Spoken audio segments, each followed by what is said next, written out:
Devil ಚಿತ್ರದ ನಿರ್ದೇಶಕ ಮಿಲನ ಪ್ರಕಾಶ್ಗೆ ಪೊಲೀಸರು ವಿಚಾರಣೆಯನ್ನ ಮಾಡಿದ್ದಾರೆ.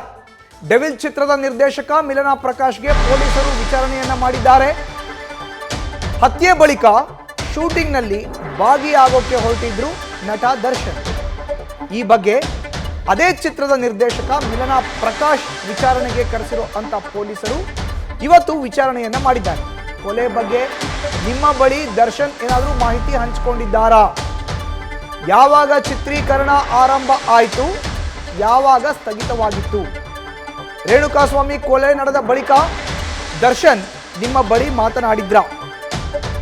ಡೆವಿಲ್ ಚಿತ್ರಕ್ಕೆ ಸಂಬಂಧಪಟ್ಟಂತೆ ದರ್ಶನ್ಗೆ ನೀವೇನಾದರೂ ಹಣವನ್ನು ನೀಡಿದ್ರ? ದರ್ಶನ್ಗೆ ಸಂಬಂಧಿಸಿದಂತೆ ವಿಚಾರಣೆ ನಡೆಸೋದಕ್ಕೆ ಎಲ್ಲ ಸಿದ್ಧತೆಯನ್ನ ಮಾಡಿಕೊಂಡಿದ್ದಾರೆ.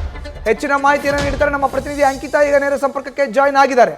ಅಂಕಿತಾ, ರೇಣುಕಾಸ್ವಾಮಿ ಕೊಲೆ ಪ್ರಕರಣದಲ್ಲಿ A2 ಆರೋಪಿಯಾಗಿ ಜೈಲು ಸೇರಿರೋ ಅಂತ ನಟ ದರ್ಶನ್ ಒಂದ್ ಕಡೆ, ಅರೆಸ್ಟ್ ಆಗೋಕ್ಕಿಂತ ಮುಂಚೆ ಡೆವಿಲ್ ಚಿತ್ರದಲ್ಲಿ ನಟನೆಯನ್ನ ಮಾಡ್ತಾ ಇದ್ರು. ಈಗ ಡೆವಿಲ್ ಚಿತ್ರದ ನಿರ್ದೇಶಕ ಮಿಲನ ಪ್ರಕಾಶ್ ಅವರ ವಿಚಾರಣೆಯನ್ನ ಕೂಡ ಪೊಲೀಸರು ನಡೆಸ್ತಾ ಇರುವಂತದ್ದು. ಅಂಕಿತಾ,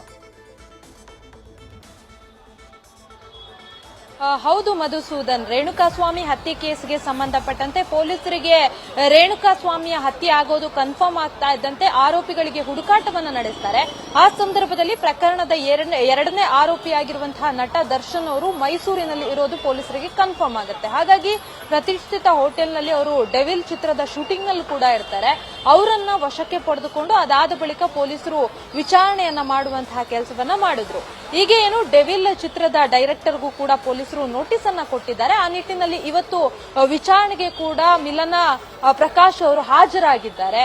ಇವತ್ತು ಅಂದ್ರೆ ಬಸವೇಶ್ವರ ನಗರ ಪೊಲೀಸ್ ಅಧಿಕಾರಿಗಳು ಅವರಿಗೆ ಈ ಒಂದು ಪ್ರಕರಣಕ್ಕೆ ಸಂಬಂಧಪಟ್ಟಂತೆ ದರ್ಶನ್ ಬಗ್ಗೆ ಮಾಹಿತಿಯನ್ನ ಪಡ್ಕೊಳ್ಳುವಂತಹ ಕೆಲಸವನ್ನ ಮಾಡ್ತಾರೆ. ಅಂದ್ರೆ ಡೆವಿಲ್ ಚಿತ್ರಕ್ಕೆ ಸಂಬಂಧಪಟ್ಟಂತೆ ಯಾವಾಗ ಶೂಟಿಂಗ್ ಅನ್ನ ಆರಂಭ ಮಾಡಿದ್ರಿ, ಯಾವಾಗ ಶೂಟಿಂಗ್ ಅನ್ನ ಸ್ಥಗಿತಗೊಳಿಸಿದ್ರು, ಜೊತೆಗೆ ಯಾವಾಗ ಹತ್ಯೆ ಆದ ಬಳಿಕ ದರ್ಶನ್ ಅವರು ಶೂಟಿಂಗ್ ನಲ್ಲಿ ಭಾಗಿಯಾಗಿರೋದ್ರಿಂದ ಏನಾದ್ರೂ ವಿಚಾರಗಳನ್ನ ಹಂಚಿಕೊಂಡಿದ್ರ, ಏನಾದ್ರೂ ಅಮೌಂಟ್ ಅನ್ನ ಕೊಟ್ಟಿದ್ರ, ಅಂದ್ರೆ ಡೈರೆಕ್ಟರ್ ಆಗಿರೋದ್ರಿಂದ ಸಿನಿಮಾಗೆ ಸಂಬಂಧಪಟ್ಟಂತೆ ದರ್ಶನ್ ಏನಾದ್ರೂ ಹಣವನ್ನ ಪಡ್ಕೊಂಡ್ರ, ಈ ಬಗ್ಗೆ ಮಾಹಿತಿಯನ್ನ ಪಡ್ಕೊಳ್ಳುವಂತಹ ಕೆಲಸವನ್ನ ಪೊಲೀಸರು ಮಾಡ್ತಾರೆ. ಆ ನಿಟ್ಟಿನಲ್ಲಿ ಇವತ್ತು ಬಸವೇಶ್ವರ ನಗರ ಪೊಲೀಸರ ಮುಂದೆ ಡೈರೆಕ್ಟರ್ ಆಗಿರುವಂತಹ ಮಿಲನ ಪ್ರಕಾಶ್ ಅವರು ಹಾಜರಾಗಿದ್ದಾರೆ. ಮಧುಸೂದನ್, ನ್ಯೂಸ್ ಫಸ್ಟ್ ನಿರ್ಭೀತಿಯಿಂದ ನಿಮ್ಮ ಪರವಾಗಿ.